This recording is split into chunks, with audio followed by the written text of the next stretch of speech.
keep being interrupted by this voice on the line. Sorry. Hello, my name is Beverly Bushyhead, Program Director at Nonprofits Assistance Fund in Minneapolis, Minnesota. I am pleased to welcome you to today's webinar titled True Program Costs. You should be hearing audio through your telephone or computer speakers. If you experience any audio issues, please call the number provided in your email, or sometimes if you hang up and try to dial in again, that helps. If you can hear my voice at this time, make a comment in the chat box that you can hear me. The chat box is located at the bottom of your screen, and you can type questions or comments in the chat box. It's on the lower left side of your screen. The chat may need to be turned on if it isn't already on. Thank you. Perfect. To communicate with the presenter at any time, you may chat in the chat box, and you might receive a response right away, or there might be a delay in the response so the presenter can address your question to the whole group. Either way, please be assured your questions and comments are being monitored throughout this webinar training. A recording of this webinar will be shared with you following today's session, just as appears here today. If you're ready to begin, raise your hand now. To raise your hand, you use the control in the menu bar on the bottom of your computer screen where you can change your status to hand raised. Great, thank you. Well, let's get started. This webinar, True Program Costs, was designed and presented and developed by the Nonprofits Assistance Fund. Nonprofits Assistance Fund invests capital and expertise in nonprofits through loans, training, practical guidance, and financial management resources. You can visit our website at any time to learn more about our full menu of services. Today's webinar is presented by, sorry about that. Is presented by Phil Hatley. Phil Hatley is the Senior Loan Officer at Nonprofits Assistance Fund. Phil has a special expertise in charter school financing and management. He has served as a Director of Finance and Administration for the Greater Minneapolis Council of Churches and Twin Cities Habitat for Humanity, as well as the Director of Operations for the Higher Education Consortium for Urban Affairs, also known as HECUA. Phil currently serves as Habitat for Humanity of Minnesota's Loan Committee. And now I'll turn it over to Phil. Thank you, Bev, and good afternoon, everybody. Assuming everybody's in the same time zone. It might not be. I forget. Well, again, thank you. I want to start off by saying that the prior slide, and I'll go to it right now, talks about NAF. But NAF went through a merger with MAP for Nonprofits. As of January 1, we were officially merged, and so the services we provide this sector have increased greatly. That we also have an accounting group, we have a fiscal agency, we do we have some legal advice, or in terms of also some doing 990s and getting incorporated, getting your 501c3 and incorporation services. Strategic services, including consulting, board training, and it's just a much larger range of services we now provide to the nonprofits. Primarily Minnesota, but if you look at this map, we've gone into North Dakota, we've gone into Wisconsin, we've gone into South Dakota. I guess it doesn't show on the map, but we have been in South Dakota, so we work with the border states as well.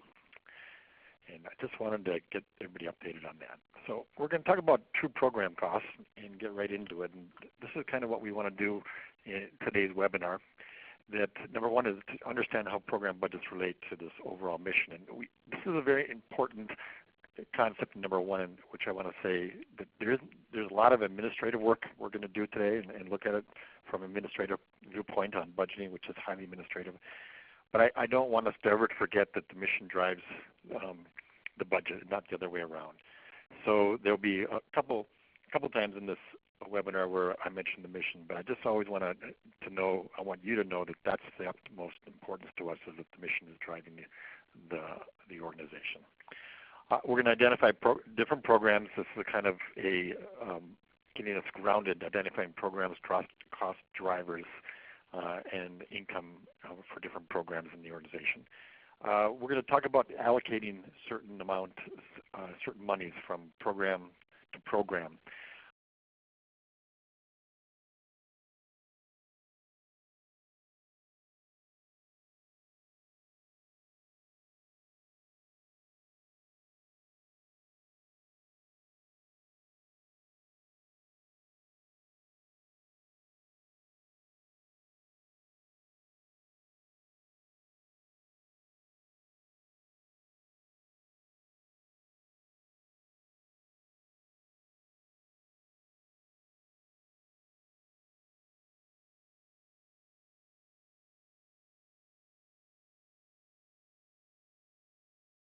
We're not centering on what your administrative costs are. We're going to center on what your program costs are.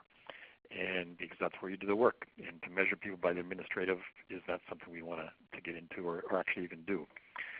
Another assumption is that you're going to see a budget, some examples of budgets, and I never lose this opportunity to say this, that we at Nonprofits Assistance Fund really believe that nonprofits need to make a profit.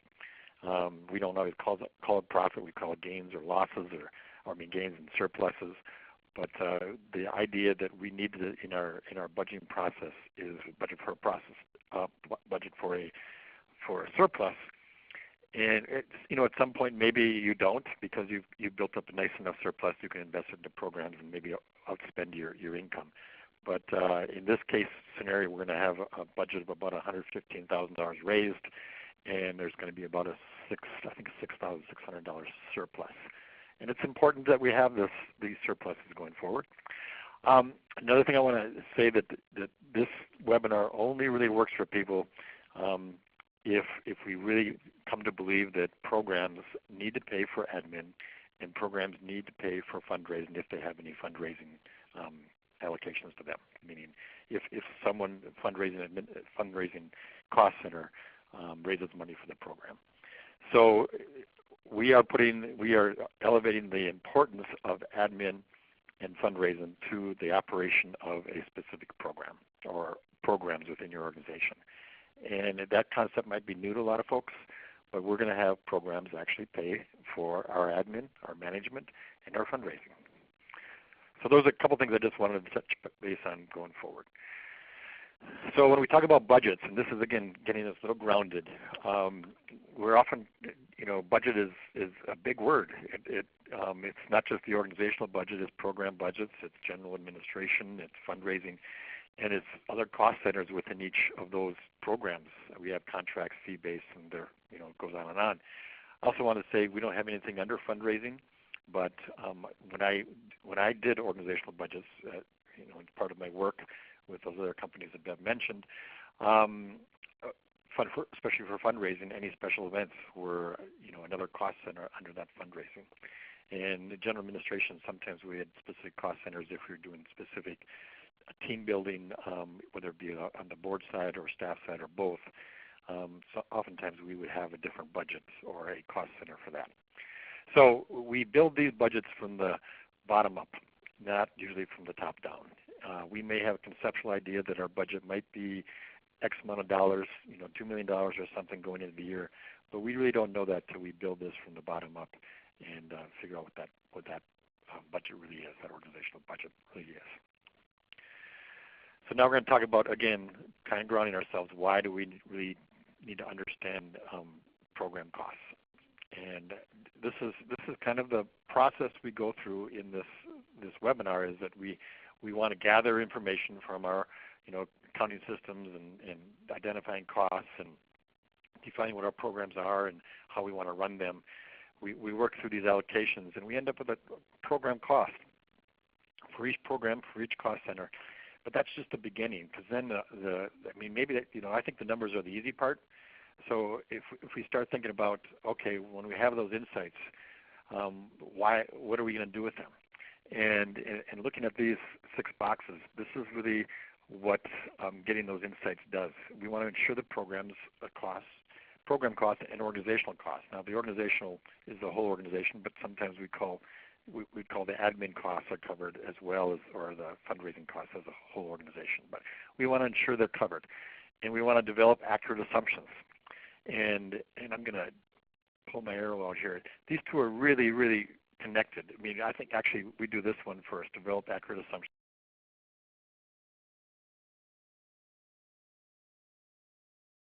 If these are not covered, if these organizational costs are not covered by your income, we might go back and change some of our assumptions, and we get new numbers as we go through this and see if they're covered.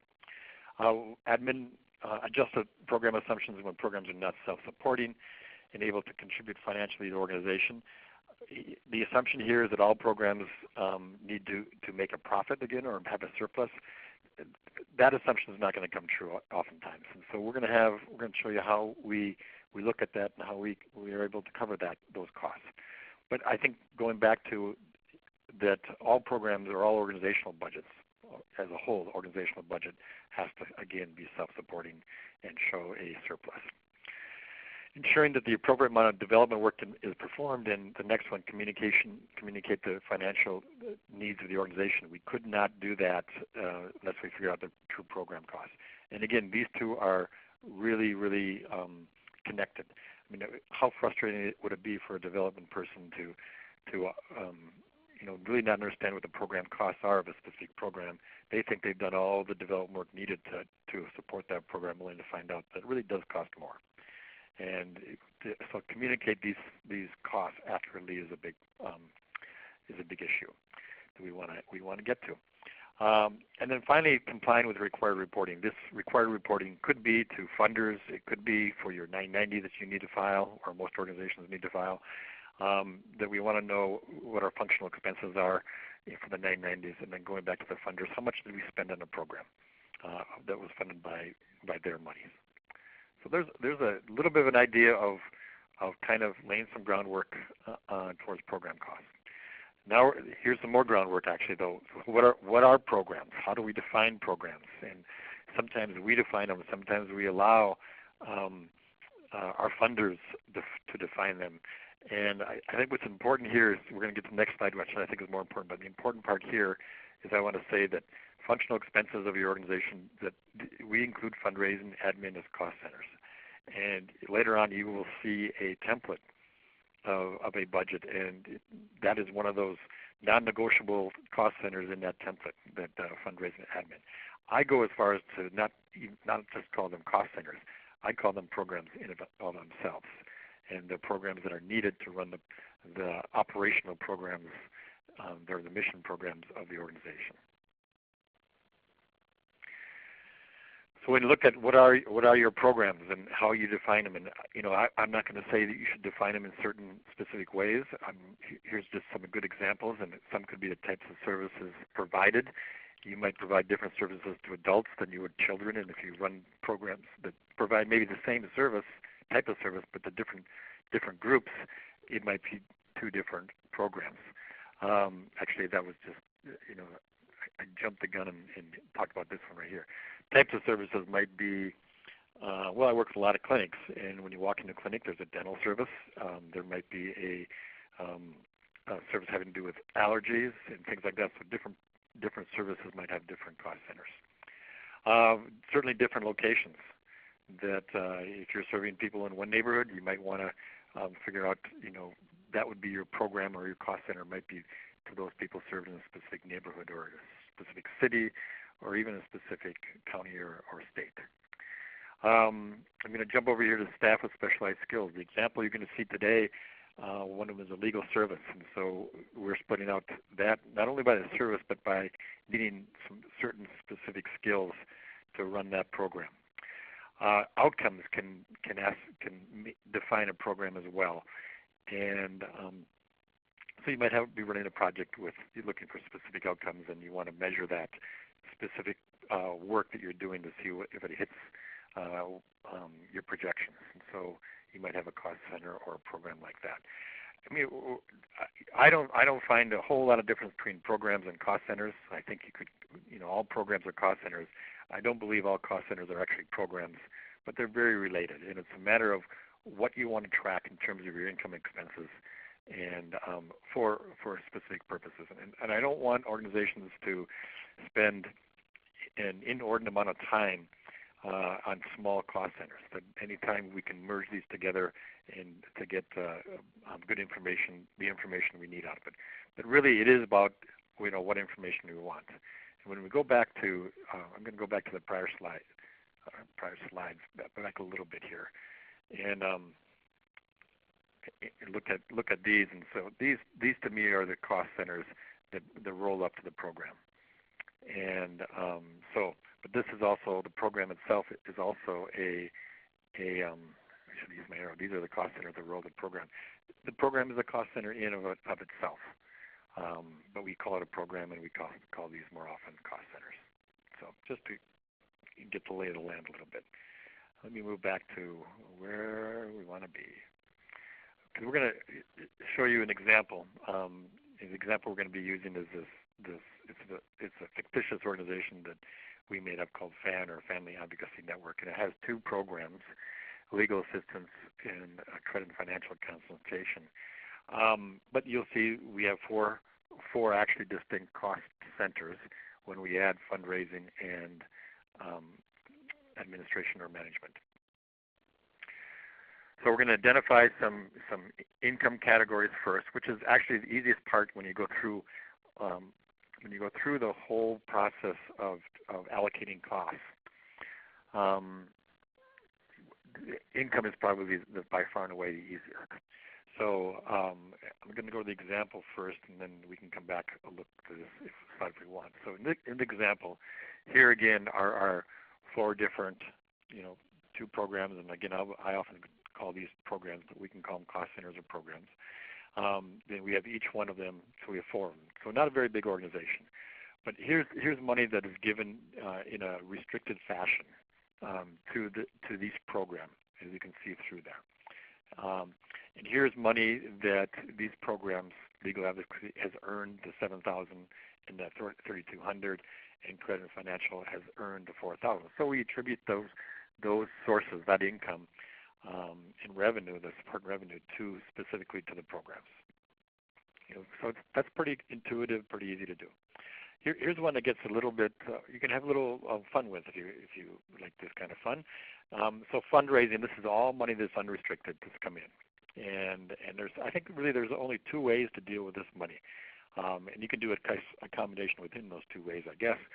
So some organizations would take this $20,000 and they would allocate it directly to programs as soon as it comes in the door. And it might be a method based upon the size of the program, how many people they serve, the size meaning the total expenses. You can figure out different allocation methods to do that. And why do they do this? I mean, I actually worked for a couple of organizations that did this. That way, to me, it's more of a PR. That I can say, if I allocate this $20,400 to these programs, I can actually say to my donors that every penny or every dollar that they give goes right to programs. Still, there's going to be fundraising expenses and admin expenses that these programs are going to have to pay for later on. But we're talking basically, that this $20,400 is going to go to them. It's unrestricted, so we can use it however we want, right? Here's the method I like to use. I like to leave it here, the $20,400 as unrestricted, and that later on you'll see that in our example, and we've done this intentionally, that credit and financial is going to have a deficit in their program. So we can use this money, this $20,400, to support the programs where it's needed. It gives us a lot more flexibility, and it gives the organization some good tools to make sure that programs are completely paid for.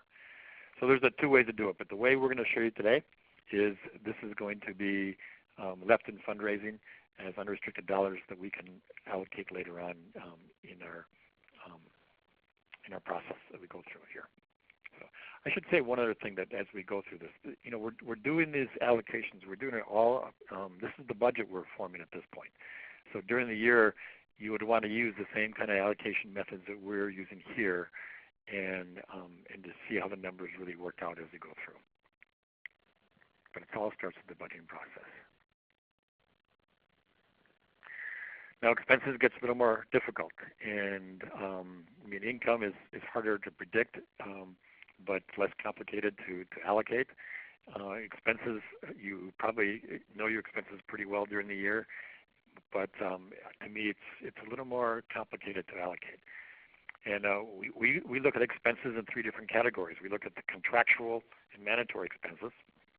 These are expenses we have to pay regardless of how many people we're serving, based upon good examples are we have to pay FICA, we have to pay certain workers' comp, we may have some contracts out there with consultants and things like that are in place that we're obligated to follow up on. But these are not very flexible, and so we need to identify those. Fixed expenses might be those things like rent or insurance that are fixed, utilities. Again, regardless of how many people we serve or what we're doing, these are certain expenses that always are fixed. And then the variable expenses are those that may change depending on how many people we serve or how many programs we run. If you're thinking about an arts organization, how many events that they have. So there's some variable expenses involved in most budgets, and I think it's just important to look at our expenses and figure out which in the three categories, in contractual and in fixed or which variable. It just makes budgeting, I think, a little bit more easier and a little bit more thorough at the same time. It's not often we can say easier and thorough in the same breath. One of the things that we talk about a lot is direct and indirect expenses.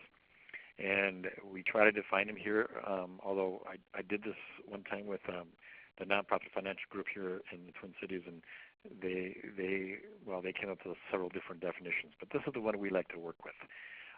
Direct expenses are any expenses that are required to carry out a program. So if you're buying supplies for your program, that's a direct expense. But we are saying here that the direct expenses might be, there might be different. It might be exclusive to the program, or it might be shared with other programs in the organization. For instance, you might have a staff member who spends time in multiple programs, and that's still a direct expense, even though they're spending time in multiple programs.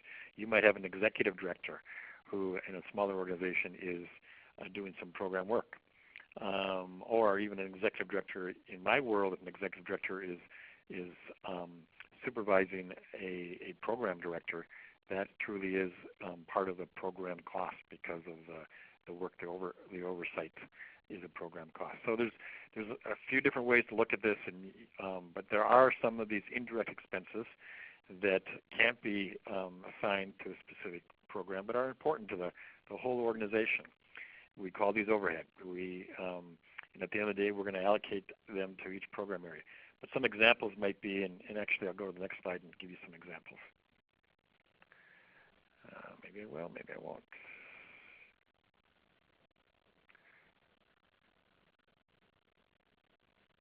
Okay, I'm trying to get us over there.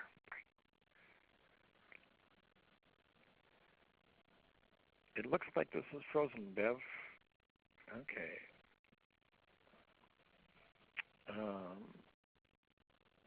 It froze up for a minute. Okay, here we're back. Thank you. So here's a quick little graph about direct or indirect, and the column we're missing here is both. So when we do a larger, we have a 3-hour version of this true program cost, and so we have individuals at their tables kind of fill this out, and not having both allows us to kind of maybe trick them a little bit, but we want to think in terms of direct, indirect, and both. So I gave a couple examples before. Executive director, depending on where they spend their time, they could be direct or indirect. So they could be both. Program directors. Now, I am of a feeling, and not everybody's in the same boat as me here, is that if you hire a program director, 100% of their work is in the program area. I was hired to provide loans and trainings. I'm the first person here oftentimes in the office, and so I make the coffee and get kind of the office ready for the day in terms of the kitchen and things like that. But my time is all allocated either to training or to lending, or the two program cost centers I work in. So think about that. We used to have a training room here as well, And that training room, we also had our staff used it for lunch when it was open, and we had board meetings there. So really, the only purpose of that training room was to train, and so that room, the expense of that room was 100% towards programs. And that's how I feel about program directors. Look at their job description and see if there are any administrative duties, and then allocate those as you should. I want to say one other thing about true program costs that is pretty essential. Most of the nonprofits, most of their costs are in salaries and wages. And to really figure out what your true program costs are, it is essential that you do timesheets. And I know some people who joined the nonprofit world just because they didn't want to do timesheets anymore. And here I am saying you need to do them, but you really do. If you have multiple programs, you need to do timesheets. We used to do time studies, and we're going to get into this in a slide a little bit later too, but which is second to timesheets. And estimates are something I threw out a long time ago, not to use estimates, because someone else making estimates just doesn't make it work, doesn't make it accurate. So we want some accuracy. I'm going to go down a few more of these here. That development staff is all fundraising. It's all administrative, so it's all indirect. Benefits and taxes and insurance, depending on who they're attached to. That the program, if people working the program, they're direct. If it's people doing indirect, like the development folks, that would be indirect. I might touch just a few other. I think all the rest, as they go through consulting, professional fees, office supplies, they all could be both. There's one other one that I want to say though that I think is in one of these boxes, and that is board meeting expenses. Now you may have board members who do program work, but their work as a board is going to be indirect. Their decision making, their board meetings, that type of thing, that's going to be indirect. And but again, you might have a lawyer on the board that does some legal work for you, but that's out of his or her board work. So it would be indirect. And even consultants and contractors, I mean, they may be all indirect, but really it all depends on who they're working with. Are they working with the programs? And they could be direct. If they're working with more, redoing your bylaws, something like that, then they could be indirect. And professional fees, we have audit and legal here. Again, audit is usually an indirect expense, and legal, again, depending on who, if they're working with the programs, it could be either indirect or direct. But it's an idea, it's something to go through. Use this chart in trying to figure out how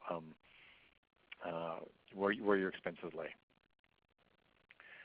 Okay, so now we're going to talk about allocation of these direct costs, what it needs to run a program. And I want to use this picture. I'm going to kind of go back and forth a little bit on this picture just to kind of show you.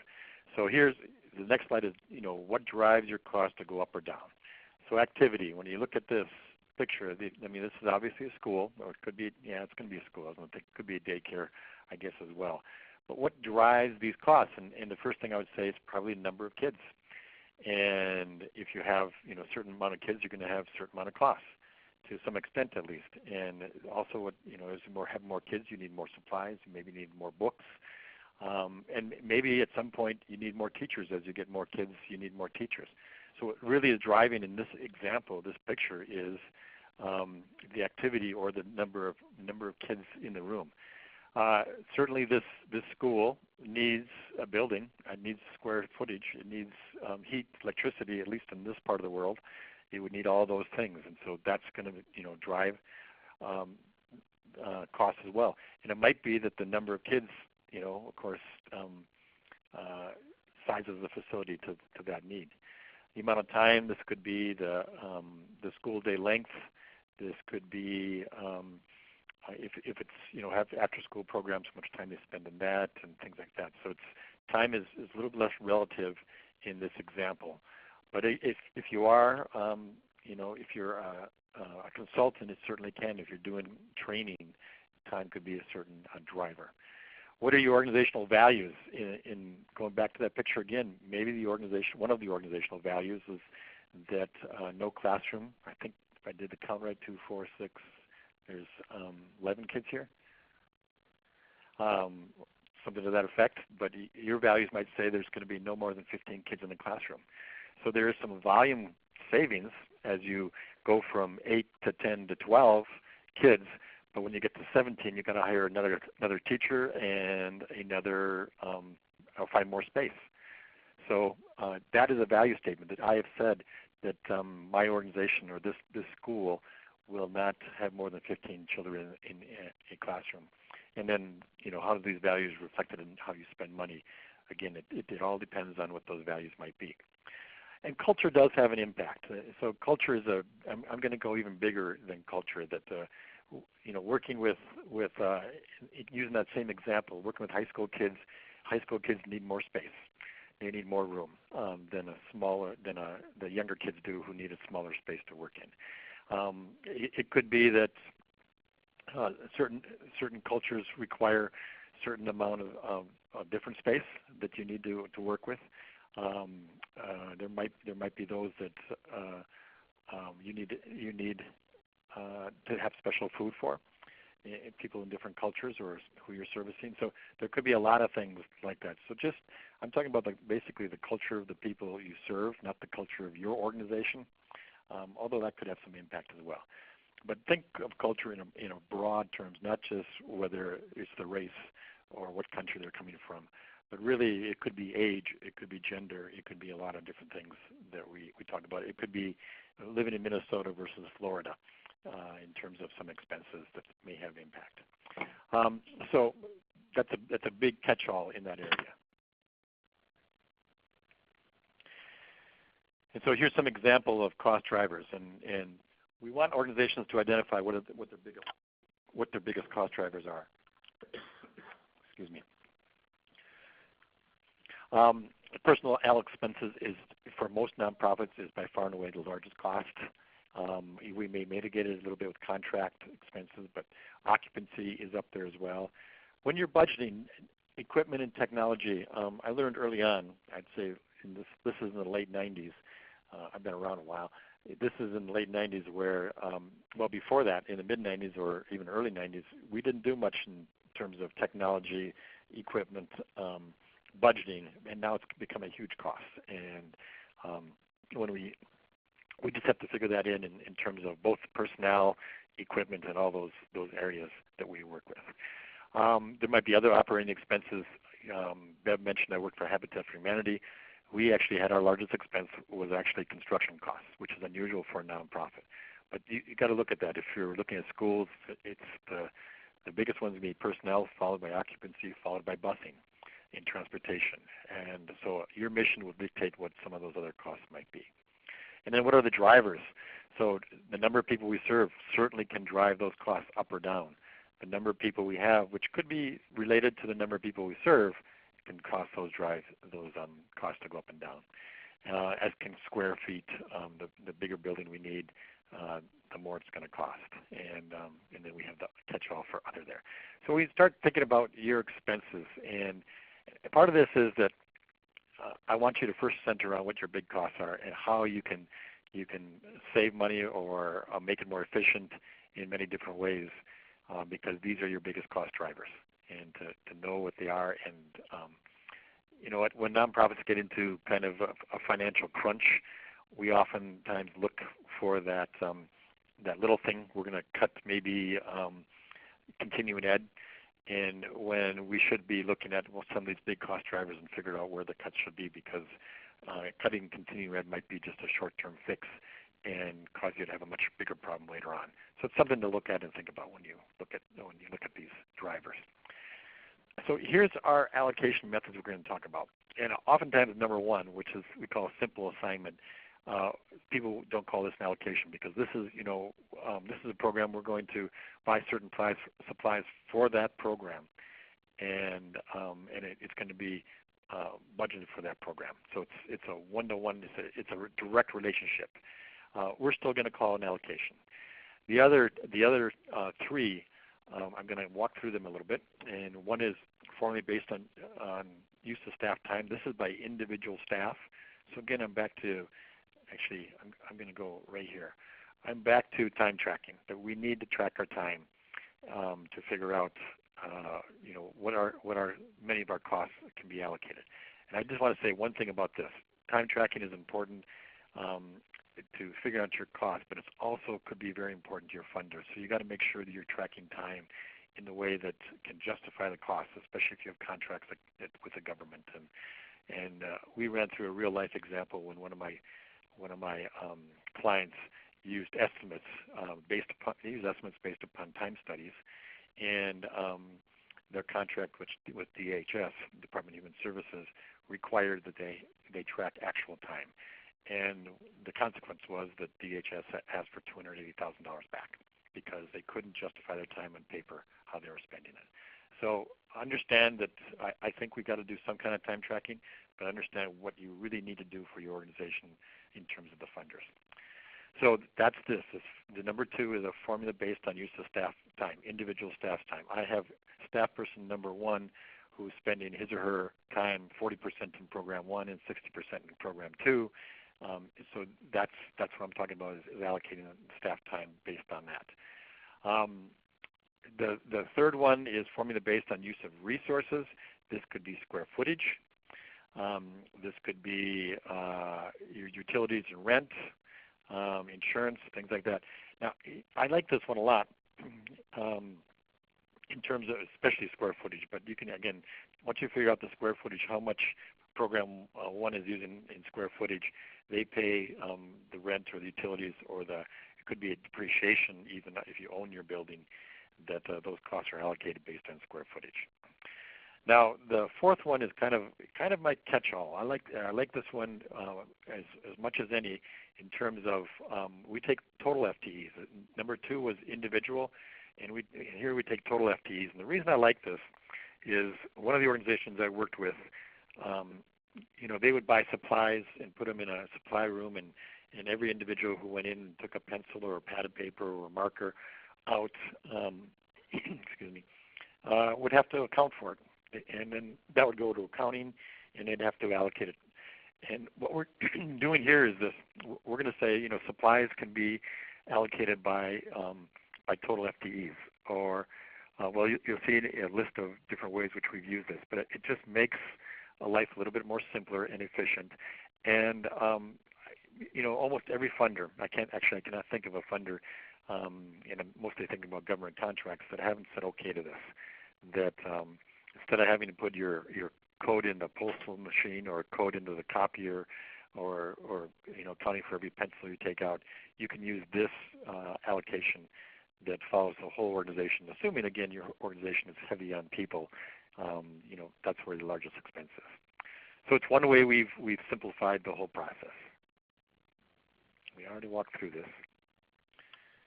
So now we're going to start talking about really some work in direct and indirect costs as we go through these. The direct program costs plus the indirect program costs are the true program costs of your program. And in this way, we're going to take the indirect and fundraising allocations. But first, I want to show you. We're going to make programs pay for the indirect. But first, I want to show you a little bit about these allocation methods that we just went through. So we went through. Here's the staff time that we did time salaries. I'm going to get my arrow so we can watch this. We did time studies to figure out where staff people spend their time, and so we took their $59,000 salary and we allocated over where they spent their time, based upon timesheets. And benefits and taxes follow that as well. This is all individuals taken, all staff taken individually and allocated. We have this contract professional, in-kind, and program-related, and bank charges. They're simple. We could associate those to a specific program, and we did so in this area. Here's that thing I talked about where we're using total staff, FTEs. So FTE is full-time equivalent. I should have mentioned that. So that's taken the total amount of time that our staff spent in certain areas, certain programs, and allocating our office supplies, our telephone, our internet, and postage using that method of allocation. And finally, here's the fourth one, or number 3 actually, when you go back, is the use. So the rent and utilities is being allocated based on the square footage that Credit and Financial used We know the rent and utilities $4,500. So they are spending $2,700 of that. Legal advocacy, based on the space they use, is spending $1,350, and fundraising and admin as well. So 4 different allocation methods. Now I just want to pause here and say there's other ways to do allocation methods. We can do allocation methods based upon, if you have programs that are very similar in delivery and who they deliver to, you could allocate based upon how many people they serve.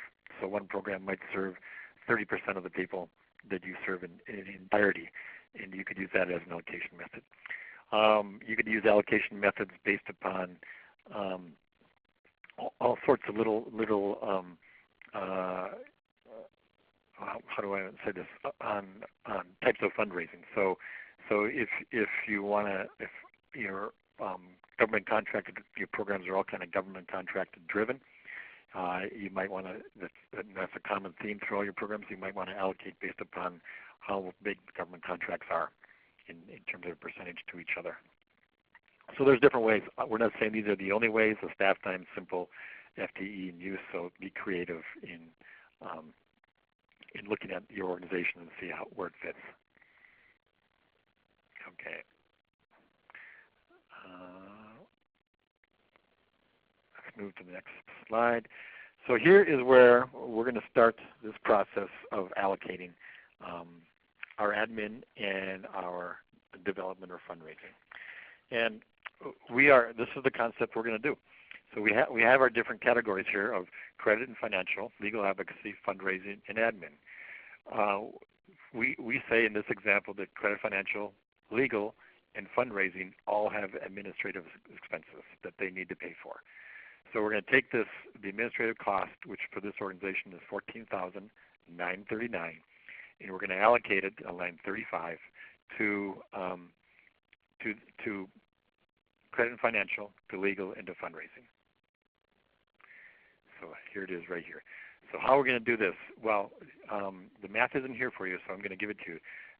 We're going to add up these total expenses we've already figured out for our programs, credit, legal, and fundraising. And they total up to $93,636. I didn't do that in my head, by the way. And $44,278 credit financial is 47% of that total. These 3 numbers total up 47%, and so they're going to pay approximately 47%. They're going to pay 47% of this $14,939, and this one comes to about 42%, and so they're going to pay 42% of that $14,000. And finally, fundraising pays for the final 11%. But what you end up with is no expenses left in the admin area, admin management area. So because they're totally allocated out. So what you have is, instead of this program costing $44,278, it now really costs $51,344. Likewise to all these other programs as well. And this was running about a $2,500 deficit. Credit and financial was. Now it's up to a $9,600, almost $700 deficit. We still have surpluses in the other 2 areas. But the idea here again is, the overall idea is that the programs and fundraising need to pay for admin, and we zero out admin in this way. This is to get us a true program cost. Okay, let me get to the next slide.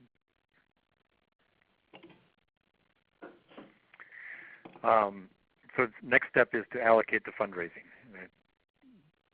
And I just want to make sure that we have the right slide here. Good. So here's the fundraising. We're going to use an allocation method. The last one we used expenses. This one we're going to use by how much money is raised. So this is just a contributed support. If we go back to that slide where was income, we had both contributed support and we had earned revenue. And so this is just the donation part, the contributed support. So credit can raise $37,000 plus, legal $42,000 plus, for a total $1,800.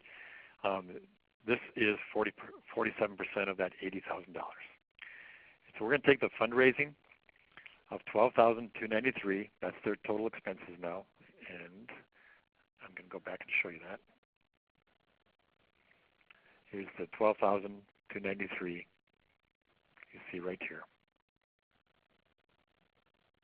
So we're going to take that 12,293 and allocate it to credit and legal. Now I want to just caution folks is, for instance, if credit didn't have any contributed support, they're not going to be forced to pay this. But since both programs do, they're going to allocate this based on these percentages. So they allocate 5,778 to credit, 6,515 to legal. And so now the numbers, instead of being, we started out with like 40, can't remember now, 44,000. When we allocated the finance, the admin, went to 51. And now we're saying this program costs $57,000. Legal program cost $51,000. Getting down to the nitty-gritty of what everything is costing. Here we look at a larger level again, and let me just summarize that one more time. That when we did our allocations initially, the credit financial was $44,000 cost, raised to $51 when we took the admin over, and now raised to $57. And you can see now the deficit is $15,000 plus. We have a little bit of surplus here, and here is that now unrestricted dollars that we have to use however we want. And here's another little bit, $200, $220. So here's the point we got to look at. So we now know that credit financial is losing a pretty good chunk of money. When you think about it, it's $15,000. We can look at it in two different scenarios and mix these scenarios in some ways. That we have this $28,712 of unrestricted dollars, so we can support this program. This is where the decision making has to start coming. We can support that program and just leave it at that. That we're going to use $20,000 and move over there. This, by the way, is also unrestricted in that they had a certain amount of earned revenue that covers this, so this would be unrestricted as well. But we could just move it over and leave it at that, and some organizations might decide that. Or we could go back to Credit and Financial and try to change the model, how we deliver, who we deliver to. Maybe we deliver to more people. Maybe we charge more per person to that earned revenue. We start looking at how to lower this negative 15 and how to support it, maybe not entirely by this, but partially. So we can support those programs, we can not support them, or we can kind of go in between. It also might say that, if you have very key programs, maybe we say legal advocacy is our key program, having a $15,000 loss could be jeopardizing this program because we have less money to give to it to invest in it. So these are the decision makings that you need to go through. If we had more time, we'd do what we call a mission money matrix, where we'd map out, and if this credit and financial is not a high impact program and is losing money, we would really question about the wisdom running the program the way it is. Maybe we change the program to be high impact.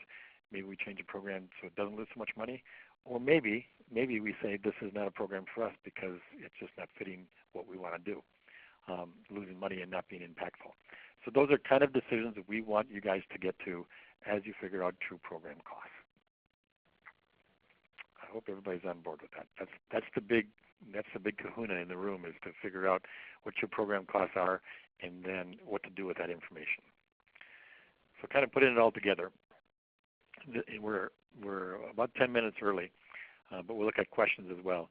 So know the true program costs of activities, programs, of cost centers. And I guess I want to say one other thing about cost centers, because I mentioned it earlier, and that was in fundraising. That I really, really emphasize that if you do have special events, that they are considered a cost center, because you really want to know what they cost, and do timesheets from your staff and make sure it gets allocated to those cost centers. You want to know if your fundraising is actually making money, if that was the intent. Some fundraising events, special events, are made for PR and not so much for money, and that's fine. But if it's supposed to be a money raising element for your organization, you want to make sure that your expenses are accurate so you really know if you're making money or not. We want to identify gaps between expenses and income. This is going to that program that's losing over $15,000, and so now we know what that gap is. We know what to fundraise for. We know that we have a goal that we can make some changes towards, lowering or lessening that gap. We want to be able to use our resources well, so this allows us, through timesheets, through other allocations that we're doing, where are we putting our most of our effort, most of our time, most of our resources into. Decide how to use those unrestricted resources. Like I said in the beginning or early on, we can allocate it right when the money comes in and have that, this magic little piece of PR that every dollar goes to programs, or we can save it to the end of the day and allocate it as it's needed because it's unrestricted.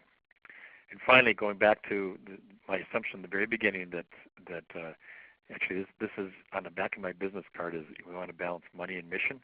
The main thing is I always start with a mission, and if the money doesn't support it, then maybe we got to change some of our goals that are related to those missions, but it's always mission first.